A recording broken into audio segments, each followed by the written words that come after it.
Hey, it's old Albie the Bee, man.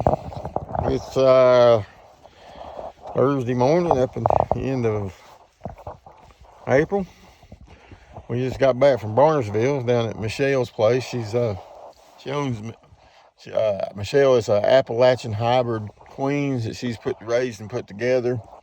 They're real good queens. We've used them last year and uh, have had no problems with her queens. They lay good full patterns. Michelle's fair about things. She's a real good beekeeper, real knowledgeable. She's helped me on some things that I didn't see in the beginning of our relationship. And I'm all the time looking out for other beekeepers and beekeepers helping beekeepers to see and do things. I'm only a human, and it's good to have people that can see other things that's happening in your hives and teach you things and know things. I've been following Bob Benny for a couple of years now, and his techniques has promoted my hives well above what I could ever expected. I got to meet the man. I bought some of his hives. If I'd have been a younger man, the day I told my wife, I'd said I'd like to work with him every day and just to hang out with him. He's a pretty cool guy. But hopefully, get some hives from him this end of the fall. I try to buy his fall hives from him, a few of them, just to mingle in with what I got. We were running 200 hives last year, and I've pushed all my hives down and equalized out, and I've got 31 big honey hives, and then we'll go ahead here in June. We'll start raising up some queens and of our own. This year we're going to use the Caucasian stock off Bob Benny, and I like his bees.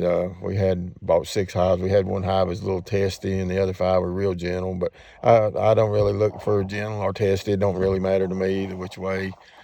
Bees are bees to me. It seems like the testy bees always seem to fare the better on doing what they got to do. It seems like they just do better all the way around for some odd reason. But anyway, we went today and picked up some queen cells. I'll show you this little carrier. This is our queen cell carrier. It's made by Carousel, and it keeps them at the right temperature. I don't know if it has any to do, but the year before last, I bought some queens down in next toward Winston-Salem. And time I got them back to Asheville, I didn't have an incubator, didn't know nothing about them, and I got those queens in, and when they got to laying, all of the queens, the patterns seemed to be diminished down. They wasn't as strong and as full as I think they could have been. Maybe it was because they got cold and it does something to them.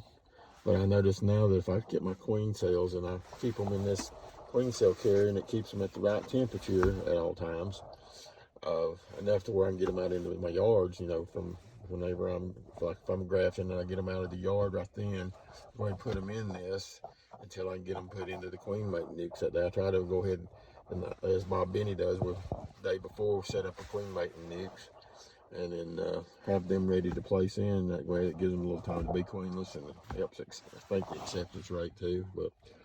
And this thing was made for a car charger.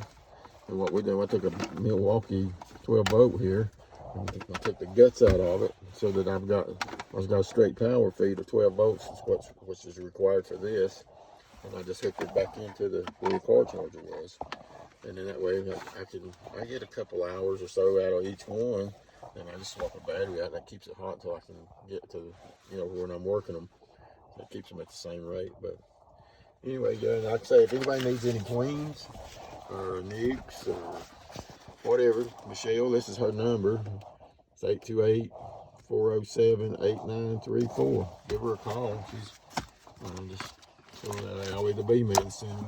Yeah, she knows who I am. And but anyway, hope you all have a good day today. Lord bless you and keep you. We're going to get in these hives, and I've got 8 hives that are sort of laying a little on the spotty side. They're great. We got a lot of bees. We pushed all of our bees down in the 1st of March, and we equalized them and got them down in the 8 frame boxes. We had 6 frame of brood, and had 2 things of pollen, 1 on each side. Pretty much all the resources we had took, and we went ahead and put empties all the way across on the empty box on top, and left a frame feeder inside.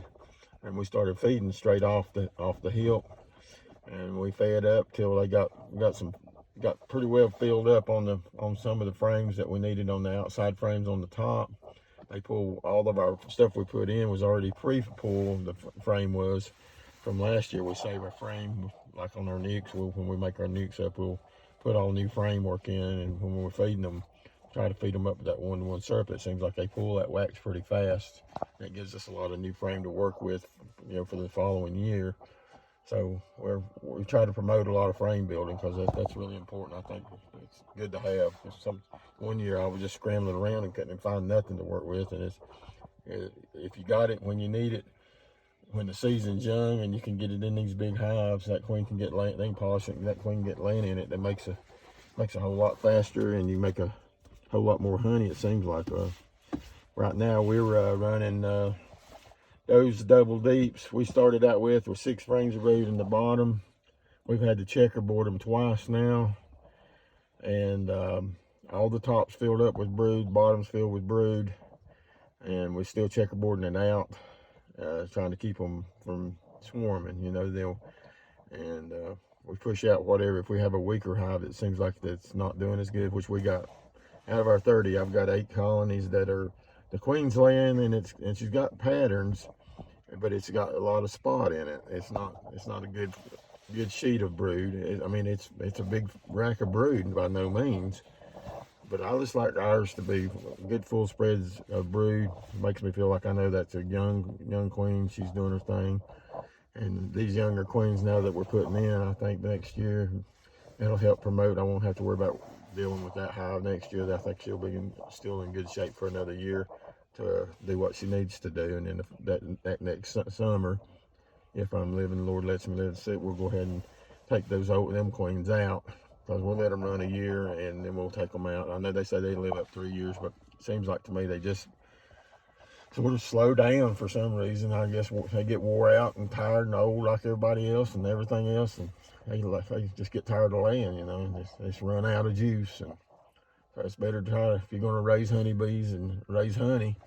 And I found out too, having good healthy hives, it helps promote I think a lot of more genetics, where you don't have to worry about the viruses, the bugs and all that. It seems like that they can outweigh it for some reason. You get maybe they can fight it better. But we still do our medications, which I don't like doing medications. And I know that's probably everybody saying, well, now what kind of beekeeper is this? But we do our Apivar strips, and I hate it. I hate putting any kind of chemicals in it. We're working on something right now, and if it works, and I'm not going to mention it to the public or anything like that, but the thing that we're going to do, if it does work, it'll be chemical free and 0 mites when it's all said and done. So we're doing field tests on it right now and trying it and doing all of our little studies and things. And I'm not going to run my mouth about what it is, and ain't nobody going to know until it comes out as it's a proven fact that it does work. And we'll just see. It's one of those things. But anyway, this is Albie the Bee Man. We're going to get out here and try to tend to these bees today. Let's all have a bee day. See you.